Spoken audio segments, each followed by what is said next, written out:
Thank you for joining us. My name is Lavin-Pell, and I'm a marriage and family therapist and relationship coach. And my name is Itamar Ringel, and I am principal violist for this Jerusalem Symphony Orchestra. And today I invited Itamar to my office because it is the holiday, the Jewish holiday of love, the holiday of Tu B'Av. And I thought it'd be nice to talk about how love and music connect with one another, how music is this amazing vehicle for creating loving feelings. And I thought, who better to talk about music and love than my dear friend Itamar Ringel. So thank you very much for joining me. Pleasure. And so I just want to talk a little bit about some of the elements of music, and Itamar's going to join me shortly to talk about this. But basically, when it comes to love and music, music has this amazing ability to produce the hormone oxytocin, which is the love or the cuddle hormone. And so when we hear music, just as when we make love or when we have a baby, we produce the hormone oxytocin. And this hormone is something that makes us feel more connected to our partners or connected to a baby. And so too, music has this amazing ability to do that as well. And another element of music that helps create these loving feelings is this feeling of frisson. And frisson is this feeling, it's like a trembling feeling inside of your body. And it's called like an orgasm for the skin. And you literally feel this trembling feeling when you feel really aroused by some sort of musical thing. You could hear that also when someone sings or someone plays some beautiful piece of music or just a beautiful melody from different instruments, in particular the viola, the harp, the saxophone, or someone just singing a beautiful aria. And so all these different elements are different things that can help to produce loving feelings. So I just want you to talk a little bit about what you know about music, because you're the musical expert here. What can you tell us about how music evokes feelings of love, Itamar?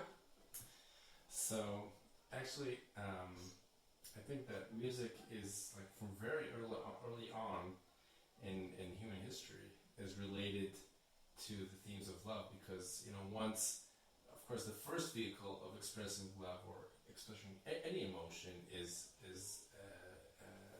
language, right? Is text and using our words. And very early on in history, the first thing that was added to heighten the emotions in the spoken text was the music. So music is basically like the source of music. The roots of music actually come from speech, but from like a heightened speech, from an excited speech, from emotionally charged speech.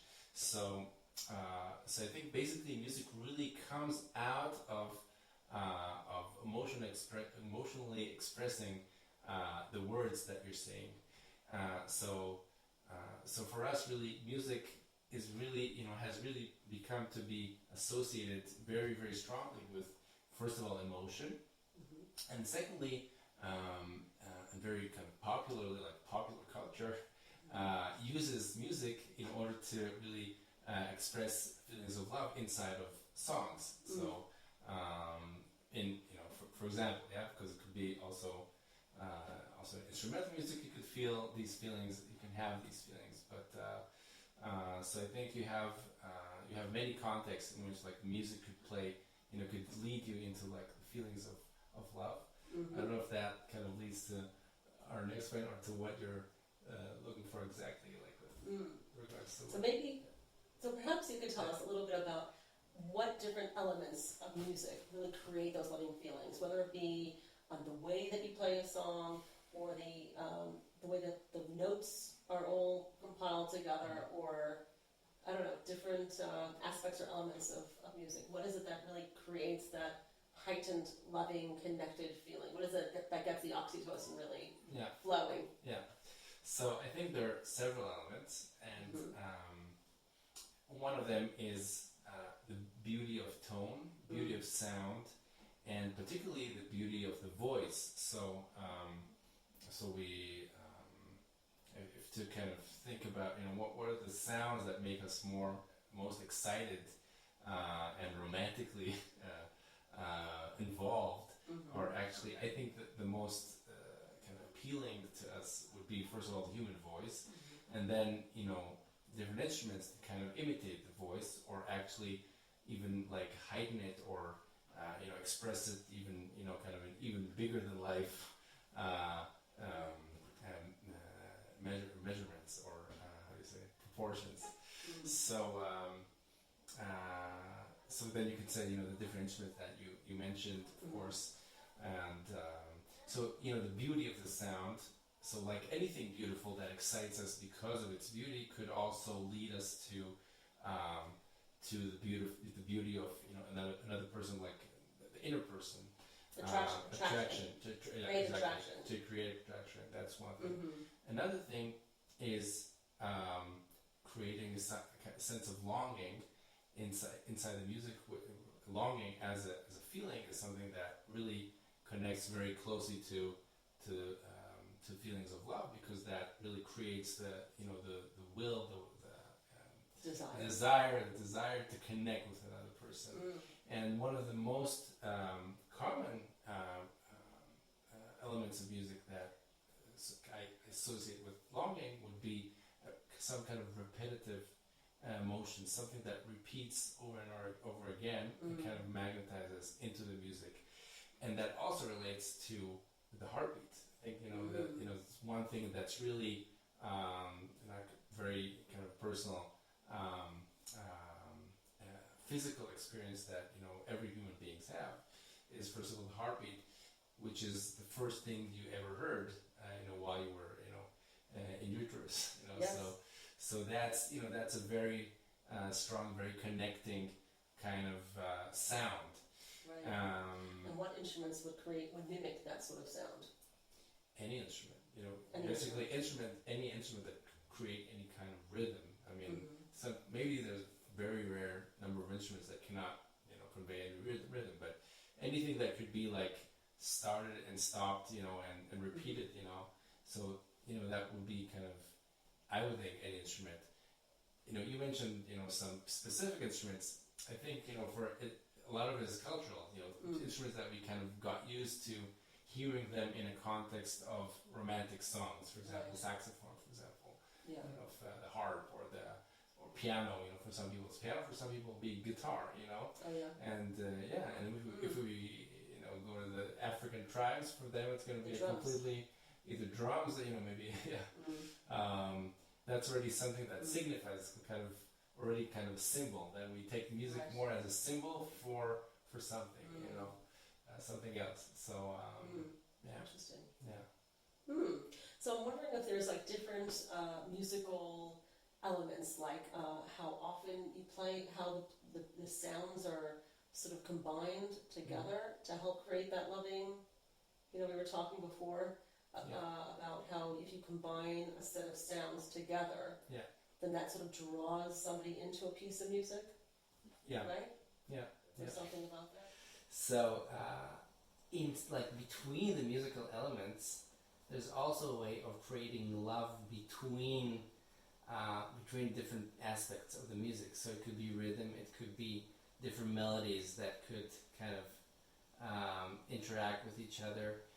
Different instruments. It could be a singer and an instrument kind of interacting, and a lot of it is kind of symbolizes for us also. It's kind of a metaphor of harmony between different people.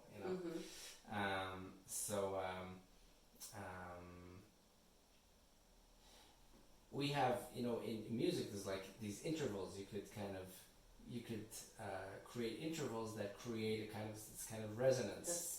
Like a suspension? Is that what you mean? Could be a suspension. Could be actually no suspension. Could be like you can use really like.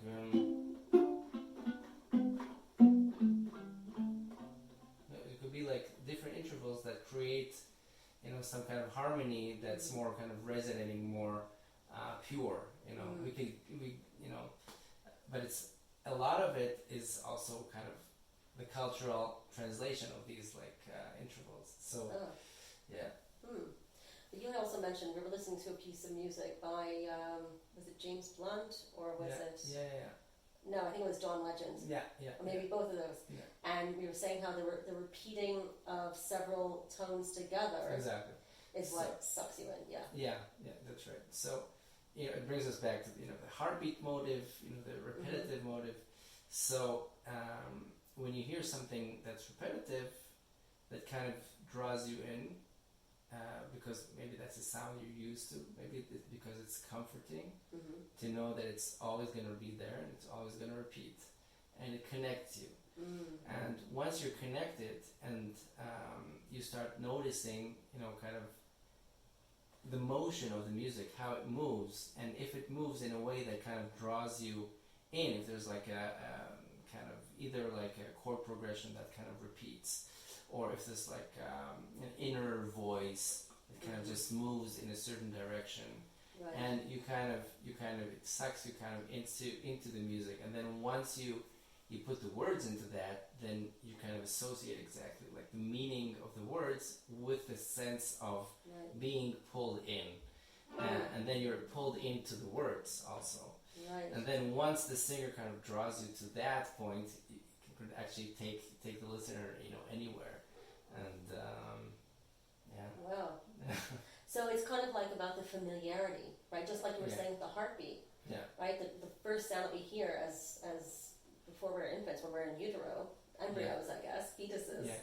Right. The first sound we hear is the heartbeat, and so the familiarity of that is what kind of creates that connection between you and your mother. At first. Yeah. And then from there on, you then create this loving connection because you know that sound. And you're saying so too with music. When you hear this music repeated again, it's like, oh, I know that sound. That's familiar to me. I want to hear that again. I want to hear that again.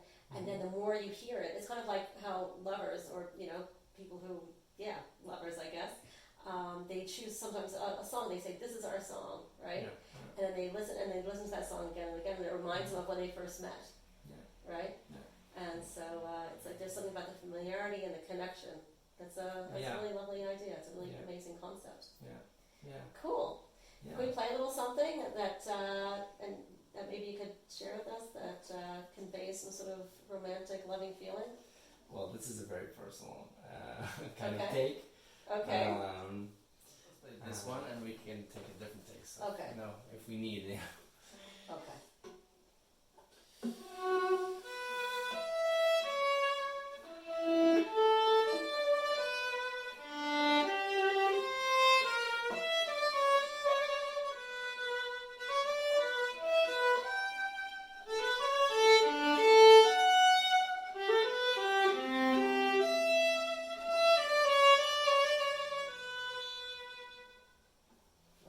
Something, kind of, it's not very, it's kind of a little bit kind of in its own world, but, it has some kind of longing. I see there like this, going up, there's like, it's like wishing for something. Right, it's hopefulness. It's like, always like you're looking to get somewhere, with this line, but it's also like repeating like this. You can't really hear it now when I played it, but if you hear like the whole group playing, maybe I'll play another one. Okay.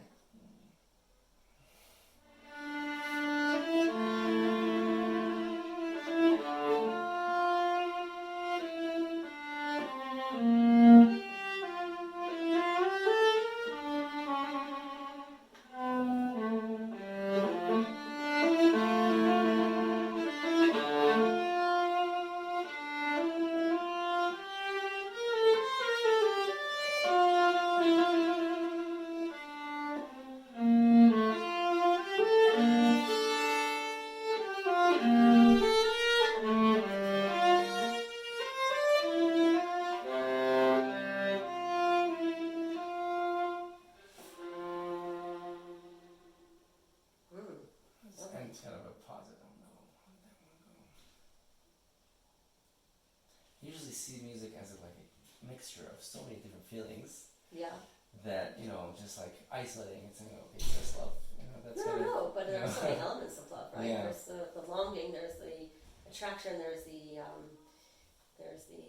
angst, there's there's so many different elements of love. Really. Let's see if I remember. There's also this one.